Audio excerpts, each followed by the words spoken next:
Здравствуйте, смотрите в сегодняшнем выпуске. Туркменистан готов поставлять энергоресурсы в Казахстан, Азербайджан и Турцию. Участники 15-го заседания Совета старейшин ОТГ в Ашхабаде подписали совместное коммюнике. Олег Кононенко принял командование Международной космической станции и другие новости. Туркменистан имеет хорошие возможности для экспорта природного газа и электроэнергии в Казахстан, Азербайджан и Турцию. Об этом в ходе 15-го заседания Совета старейшин Организации тюркских государств заявил национальный лидер туркменского народа Гурбангулы Бердымухамедов. По словам главы Халк Маслихаты, Туркменистан готов сделать сотрудничество в рамках ОТГ последовательным и долгосрочным, уделив особое внимание перспективным направлениям. 11-12 марта в Ашхабаде состоялось 15-е заседание Совета старейшин Организации тюркских государств. Старейшины в откровенной, дружественной, конструктивной атмосфере обменялись мнениями по наиболее важным вопросам, представляющим взаимный интерес.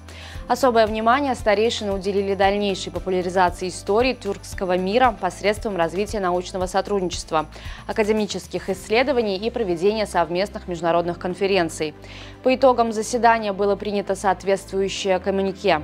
Герой Туркменистана, российский космонавт Олег Кононенко принял командование Международной космической станции. Датский космонавт вручил коллеге символический ключ от станции. Затем экипаж традиционно ударил в корабельный колокол. Кононенко будет командовать космической станцией до конца сентября текущего года. К этому моменту он доведет свой мировой рекорд по суммарному пребыванию в космосе до 1110 суток. В Ереванском государственном университете прошла международная научно-методическая конференция, посвященная 300-летию со дня рождения выдающегося туркменского поэта и мыслителя Махтумкули Ифраги. На конференции собрались представители дипломатического корпуса, аккредитованного в Армении, преподаватели и студенты ЕГУ, литературоведы, деятели культуры и искусства Армении. Участники заслушали доклады заведующего кафедрой тюркологии ЕГУ Александра Сафаряна, заведующей кафедрой туркменского языка Туркменского государственного университета имени Махтумкули Гульрух Курбановой и экс-посла Армении в Туркменистане Арама Григоряна. Объемы транзитных грузоперевозок через территорию Туркменистана в 2023 году продемонстрировали серьезный рост на 17% по сравнению с 2022 годом. Этому способствовало удобное географическое расположение страны и развитие ее транзитного потенциала. Положительная динамика сохраняется и в текущем году. За первые 2 месяца года транзит грузов увеличился еще на 5% относительно аналогичного периода прошлого года. Национальное аэрокосмическое агентство США показало дизайн металлической таблички, которая будет закреплена на борту аппарата Европа Клипер, отправляющегося к спутнику Юпитера. Размер таблички 18 на 28 сантиметров.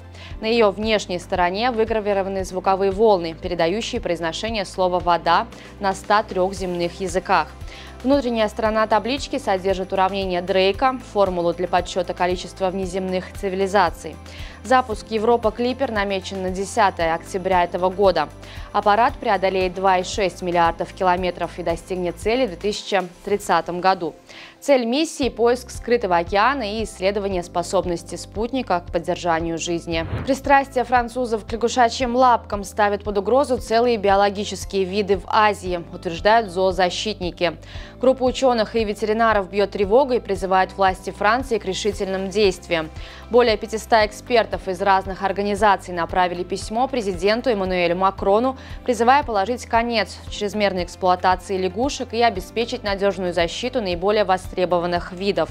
Лягушки играют важную роль в экосистемах и на фермах.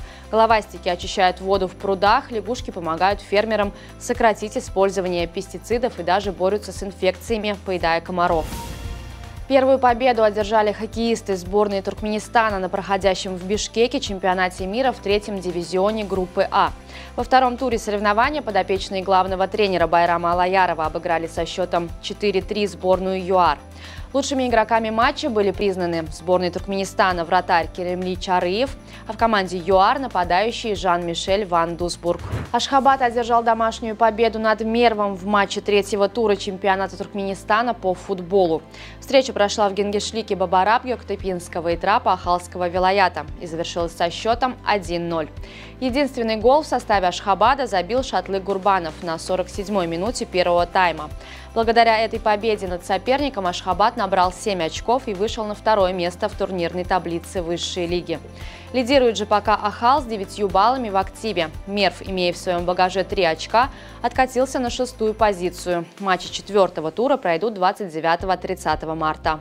6 медалей, 2 золотые, 2 серебряные и 2 бронзовые завоевали представители Туркменистана на завершившемся в Дубае Кубке мира по пара-пауэрлифтингу. Соревнования в ОАЭ собрали 173 спортсмена с ограниченными возможностями из 32 стран. Пара-пауэрлифтинг является паралимпийским видом спорта для лиц с поражением опорно-двигательного аппарата. В ходе выполнения упражнений атлет демонстрирует силу верхней части тела. На сегодня это все. Желаю вам хорошего завершения дня. Увидимся завтра. И не забывайте, что Туркменпортал – ваш самый надежный источник новостей.